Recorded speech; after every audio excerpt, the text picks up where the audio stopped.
এই যে আওয়ামী লীগ ছাত্রলীগ এটা যদি মারাও যায় মৃত্যুবরণ করে এদের যাতে জানাজা অপহরণ না হয়।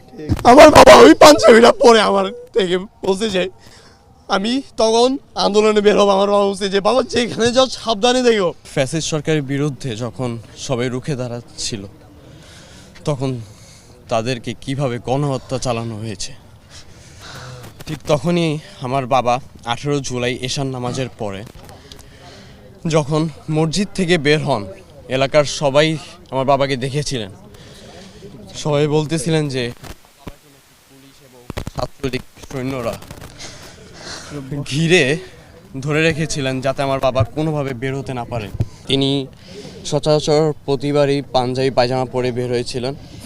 তো তাদের মতে ছিল যে আমার বাবা হয়তো বা জামাতের কোনো বড় কোনো লিডার বা বড় কোনো পর্যায়ে আছেন, হয়তো আমার বাবা এর সাথে জড়িত।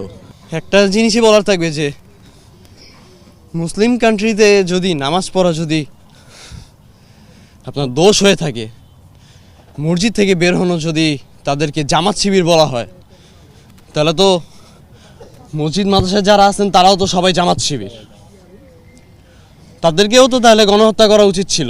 পরবর্তীতে ইনভেস্টিগেশনে জানা যায় যে আমার বাবার লাশ নাকি দক্ষিণ কাজলার টোল প্লাজার সামনে নাকি ফেলে রাখা হয় রক্তাক্ত অবস্থায়। ওখান থেকে নাকি যাত্রাবাড়ি থানা নাকি তাদেরকে আমার বাবার লাশকে নাকি উদ্ধার করে শাহবাগ থানায় নাকি হস্তান্তর করে এবং শাহবাগ থানা নাকি শাহবাগ থেকে আপনার ঢাকা মেডিকেলে হস্তান্তর করে।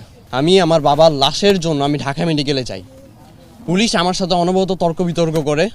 এক পর্যায়ে একজন পুলিশ সে বলে যে আমাকে একটা পুলিশ পারমিশন নিয়ে আসতে ঢাকা মেডিকেলে ঢোকার জন্য। আমি বলি যে আচ্ছা ঠিক আছে, আপনি আমাকে পুলিশ পারমিশন এনে দিলে ঢুকতে দিবেন তো? তিনি বলেন যে হ্যাঁ, আমি তো আমাকে ঢুকতে দিব। আমি আমার থানায় আসি, আমার ওয়ারি থানায় এসে আমি অনেক কষ্ট করে তাদের কাছ থেকে একটি পুলিশ পারমিশন নিই। পুলিশ পারমিশন নিয়ে আমি যখন তাদের কাছে যাই, তুমি তোমার বাবার লাশ এমনিই পাবে। আমি বলি যে আমার বাবার লাশ আছে না কি আছে তা তো আমি জানি না, আপনি কিভাবে বললেন যে আমার বাবার লাশ আছে? তিনি বলতেছে যে এখানে যেহেতু তুমি আসছো, তুমি অবশ্যই তুমি ধারণা করে আসছো যে তোমার বাবার লাশ আছে। আমি বলছি যে অবশ্যই না, আমার বাবা তো এখানে ট্রিটমেন্ট অবস্থাও থাকতে পারে, গুলিবিদ্ধও তো হতে পারে, আপনি কিভাবে বলেন এই কথা? যখন তার সাথে তর্ক বিতর্ক চলতেছে, এক পর্যায়ে তিনি আমার গায়ে হাত তুলেন। আমার দুজন বন্ধুরা ছিল, তারা আমাকে যখন পিছনে ঠেলে নেয়, তারা আমাকে বলে যে পিছন থেকে নাকি দুইজন পুলিশ নাকি তাদের রাইফেল নাকি রিলোড করে নিছে আমাকে মারবে বলে। আমার এখনো কনফিডেন্স আছে যে আমি যদি ওই দিন যদি ঢুকতে পারতাম, আমি আমার বাবার লাশ পেতাম। অ্যাটলিস্ট আমি আমার বাবার নিজের লাশটা আমি নিজের হাত থেকে অ্যাটলিস্ট দাফন করতে পারতাম। আমার এখনো মনে আছে ওই পুলিশের সাব ইন্সপেক্টরের নামটা কামরুজ্জামান, আমার তার নামটা এখনো স্পষ্ট মনে আছে। তার সাথে আমার তর্ক বিতর্ক হয়েছিল, আর কোনো উপায় না পাই তখন আমি অনেক কষ্ট করে আমাদের ঢাকা বিশ্ববিদ্যালয়ের ফরহাদ ভাইয়ের সাথে আমি দেখা করি।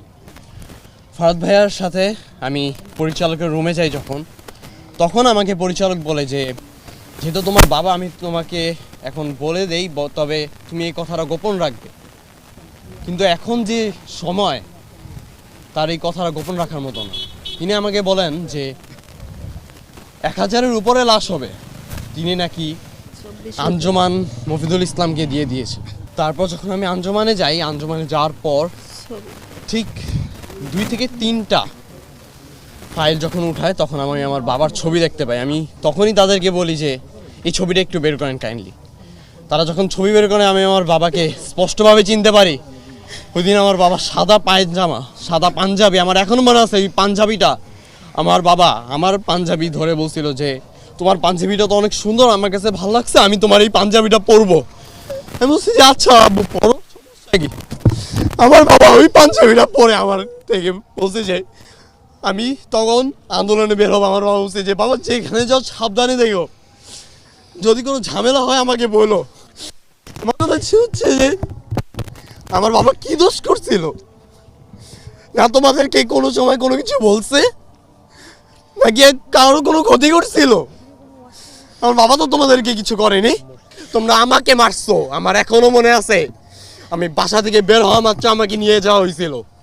নিয়ে গিয়ে আমার ছাত্রলীগের কিছু নেতা ছিলেন একজন, তিনি আমাকে ওয়ারিতে নিয়ে গিয়ে আমার র্যাঙ্কিং স্টেজের সামনে আমাকে ফেলে রেখে এসেছিলেন। আমার এখনো মনে আছে আমাকে আধা ঘন্টা যাবত মারতেন, তারপর আমাকে ঠান্ডা কড়কড়া ঠান্ডা মানে আমাকে খাওয়াতেন, এরপরে আবার মারতে মারতে আমি এক পর্যায়ে অজ্ঞান হয়ে যাই। আন্দোলনের আগে যে সময় আমার বাবার সাথে আমার লাস্ট দেখা, তখন আমার বাবা আমার শরীরে দাগ দেখে আমার বাবা আমাকে জড়িয়ে ধরে কান্না করে ফেলছে যে বাবা তুমি কেন যাচ্ছ? আমি বলছি যে বাবা এটা সবার জন্য, আমি একজন ছাত্র, আমার কিছুদিন পর আমি ঢাকা বিশ্ববিদ্যালয়ে যখন অ্যাডমিশন দিতে যাবো, আমি এই কোঠার জন্য যদি বেঁধে যাই, শুধু আমার একার জন্য তো না, এমন হাজারো শত শত ভাইরা আছে যারা কিনা এটার জন্য আমার বেঁধে যাচ্ছে। তো আমি কেন চুপ থাকবো? আমি যদি এটার মধ্যে একজন হই, আমার যে ঠিক আছে তুমি একদম সঠিক কথা বলছো, আমি তোমার সাপোর্টে আছি। শুধুমাত্র এই কারণেই আমার বাবাকে আজ আমি দেখতে পারতেছি না। যদি কোঠা নিয়ে যদি কথা না হতো তাহলেই মনে হয় আমি আমার বাবাকে পেতাম। তবে হ্যাঁ, আমি একটা জিনিস নিয়ে অনেক প্রাউড ফিল করি যে আমার বাবা দেশের জন্য প্রাণ দিচ্ছেন, আমার ভাই আমার দেশের জন্য প্রাণ দিচ্ছেন, আমাদের শত শত আমাদের ভবিষ্যতের জন্য আমাদের প্রাণ দিচ্ছেন। এবং এই ফ্যাসিস্ট সরকার, তাকে আল্লাহ আদৌ পর্যন্ত ক্ষমা করবে কিনা তার কোনো নিশ্চয়তা নেই। আমি চাই এই যে আওয়ামী লীগ ছাত্রলীগ এটা যদি মারাও যায়, মৃত্যুবরণ করে, এদের যাতে জানাজা অপহরণ না হয়, এদের যাতে মাটি দাফন পর্যন্ত যাতে এদেরকে কোনো কেউ না করে, এদের গোসল পর্যন্ত যেন না হয়, এদের লাশ যাতে শকুনে খায়। এটা শুধু শুধু মুখ থেকে কারো আসে না, কতটা মানুষ কষ্ট পেলে এই সব কথা বলে। একটা মানুষকে কিভাবে নির্মমভাবে হত্যা করে তা আল্লাহ মাবুদি ভালো জানে, আর তারাই ভালো জানে, তারা তো পশুর থেকেও আমার কাছে অধম। এবং যারা ছাত্র সমন্বয়ক আছেন তাদের কাছে আমার একটাই দাবি থাকবে যে আমরা যারা শহীদ পরিবারের যারা লোকজন আছে, যারা শহীদ, আমাদের কাছে এখনও আমার কিছু ভাইয়েরা আছে তারা এখনও আহত আছেন, তাদেরকে খোঁজ নেওয়া। সরকারের কাছে আমার দাবি থাকবে তাদেরকে একটু খোঁজ নেওয়া। তাদের অনেকেই আছেন যারা নিজের মেয়েকেও খুঁজে পাচ্ছেন না।